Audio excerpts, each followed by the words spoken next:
The Panini Senior Bowl presents Fifth Quarter. Here's WKRG Sports Director Gerhard Mathangani. The second round of the playoffs are now here. More than a dozen local teams were all in action today looking to punch their ticket into the next round. It's win and advance in the brackets here in high school football in the state of Alabama. Welcome to Fifth Quarter here. And I'll tell you what, it is a really interesting time of year, Patrick. And yes, it is. One of the big things we get into this time of year is who gets that home game and who has to travel. Really interesting and unique situation this week with most of our local teams on the road. Yeah, Gerhard, 16 teams from the local area across multiple classifications looking to try to punch their ticket into the next round and keep their season alive. Yeah, we'll start with one of those teams that were at home this week. It's our game of the week in Class 6A, Saraland hosting Spain Park. This is a rematch of last year's third round game. The Spartans won that contest 45-19, but things a lot tougher tonight. Saraland's offense gets rolling early on. Jamison Roberts holds on, quarterback keeper, and the Spartans on the board first 7-0 early. Then to the air they go. Roberts to one of his favorite targets, Deshaun Spencer, and Spencer muscles his way inside the 5-yard line. And then the Duke commit and his quarterback, they get together one more time. This is a 14-0 lead in the first quarter for Saraland. However, in the second quarter, it was all Spain Park. A great play here. Bradley connects with Connor Greb. It is a massive play here. Spain Park led this thing 17-14 at the half. But when it came down to it, Coach Jeff Kelly and his team made all the plays late. Jamison Roberts seals it with a touchdown as Saraland wins it 35-31. Here's Coach Kelly. A gutsy performance, two big-time teams, a lot of respect for Coach Vakakis, Spain Park. They have a great team and a lot of respect, and just trading shots all second half. And we managed to make one more play than they did in the second half. I think that was the difference, but it was a great ball game. I'm so proud of the toughness and the resilience that our kids played with to continue to answer, continue to battle, continue to play, and that's what you got to do this time of year. And so we've found a way to get to win. We found a way to get to Monday, and we'll go to work on next week. So a very gritty win for Coach Kelly and his group. They're on to the third round.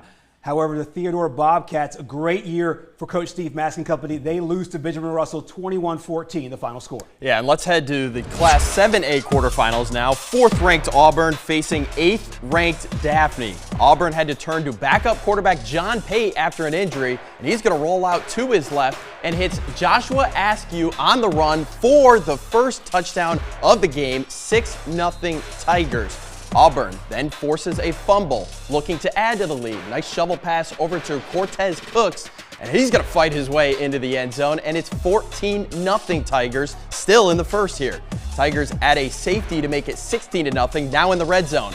Pate, he keeps it himself this time and muscles his way across the goal line for the short touchdown run, 23-0 Auburn. Pate trying to add to the lead right before the half. He rolls to his right this time, and Antonio Welch goes up and grabs that one, 30-0. Auburn wins this one, but a great season for Kenny King and the Trojans. Auburn 40-0. A good season overall there for Daphne. Heading over now to Opelika. That is where Baker was playing. We'll pick this game up in the second quarter. Game tied at 7. Opelika on their own 2-yard line as Blake Johnson dives his way into the end zone for the go-ahead score, 14-7 at the half. Third quarter, a little trickery from Opelika. Jalen Washington on the handoff. Andre Van on the other end breaks a couple of tackles, brought down at the 2-yard line. Very next play, they go to C.J. Johnson, the handoff right up the middle for the touchdown. 21-6 Opelika. Once again, another great season for first-year head coach Eric Scott and the Hornets. But it is Opelika going on to the next round, 35-9, the final score. Let's flip to the other side of the 7A bracket. Top-ranked Central Phoenix City taking on Fairhope. And we're going to start with the Pirates here. Trey Garner on the option. He's going to hit his man Brian Martin over the middle. And Martin, he's gone. And it is 8-0 Pirates here early. Fairhope going to try the onside kick here, but Central Phoenix City's Cameron Hurd says thank you, and he's going to take that one all the way to the house, and it is into the second quarter now. Red Devils up 10-8. Pirates trying to respond. Garner looks deep down the sideline and puts it right in the breadbasket for Andres Hunt. It's a back and forth battle going on in this one. Later in the second, Red Devils lead 17-15. Quarterback Bobby Coleman fakes out our cameraman, and he's going to find Tristan Lyles, who sprints his way into the end zone. 24-15 lead. Central Phoenix wins this one 34-15. Next up, MGM making the trip over to Thompson, facing the third-ranked Warriors. First possession for Thompson, it is Alabama commit Trent Seaborn running it in for the 1-yard touchdown. An early 7-0 lead for the Warriors. Very next possession, this time Seaborn using his arm. He connects with Price Lewis, a 5-yard pitch and catch there for Thompson, and a 14-0 lead. Later in the first, it's Seaborn again. You see why everybody in the country was interested in this young man's talents. A 56-yard touchdown pass. Darian Mosley on the other end. A great season for MGM, an unbelievable season, an unbelievable program for Zach Golson and company overall, but it was all Warriors, 54-0. Let's head to Class 5A now. Top-ranked Williamson facing Elmore County. Lions open up the game inside the red zone to start, and this is Jamarcus Edmond. He fights his way across the goal line, and Williamson strikes first. But the Panthers answer midway through the second on 4th and goal as quarterback Gage Davis tosses it to his fullback Connor Pike for the touchdown. Williamson would go on to punch right back as Edmond is in for his second touchdown of the night, and it is Williamson in this one, 42-14. Other Class 5A second round game here. Viger wins 49-28 at Northside. That's exactly right. Over to Class 4A now. It is Bullitt County getting the win over Mobile Christian. Great season for the Lepers, but it's 21-0. The Hornets get the W. Other Class 4A second round game, Jackson wins 42-28 at Handley. And a good season for W.S. Neal, but they fall on the road at home at American Christian. 35-7 the final score there. Keep it right here on Fifth Quarter. We are just getting started. We will check in with Cottage Hill as well as with Leroy and Bayside Academy. That and much more straight ahead.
And welcome back to fifth quarter. Before we jump into Class 3A action, one 4A score to pass along. Yeah, Gerhard, St. Michael wins 41-7, and now they're 12-0 on the season. The number one team marching on. Let's move over to Class 3A now. Cottage Hill on the road at Southside Selma. The Warriors now back in the second round for the first time since 2018.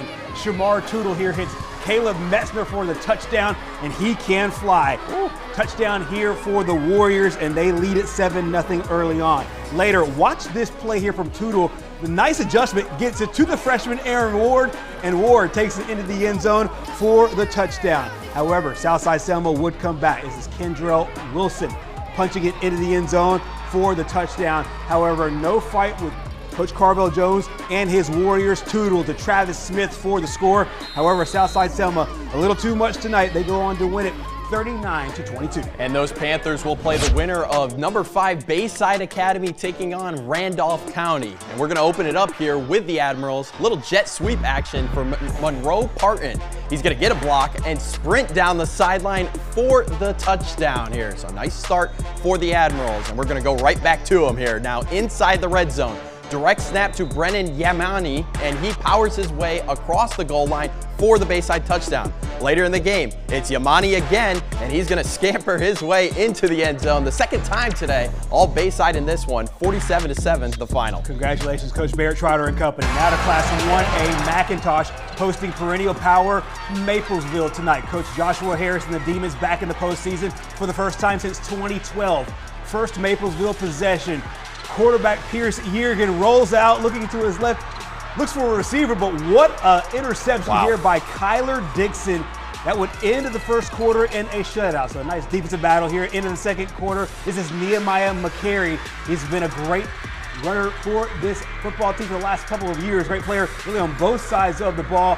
Here takes it to the house, and the Devils take an early 7-0 lead. Later on, Maplesville back in the red zone. They give it right back to McCary. He takes it in from 5 yards out. They would make it 21-0 at one point, but the Demons would not give up in this one. Braden Dixon to Joshua Harris just short of the end zone. Maplesville wins it tonight, 48-0 the final score. Third-ranked Leroy hosting Linden in the second round now. And let's start with the Bears. This is the second play of the game. Jacaven Collins, he's going to take this one, and he's going to go all the way for the touchdown here. Unable to convert the PAT, so it is 6-0. Later on in the first, it's going to be Collins again, and he's going to fight off a couple of tackles and fight his way into the end zone. Then Leroy is able to convert the 2-point try, 14-0 now. Bears with it again, catch here, and Reed is going to do the rest, 60 yards, 40-22. Leroy wins this one. Fifth quarter returns after the break.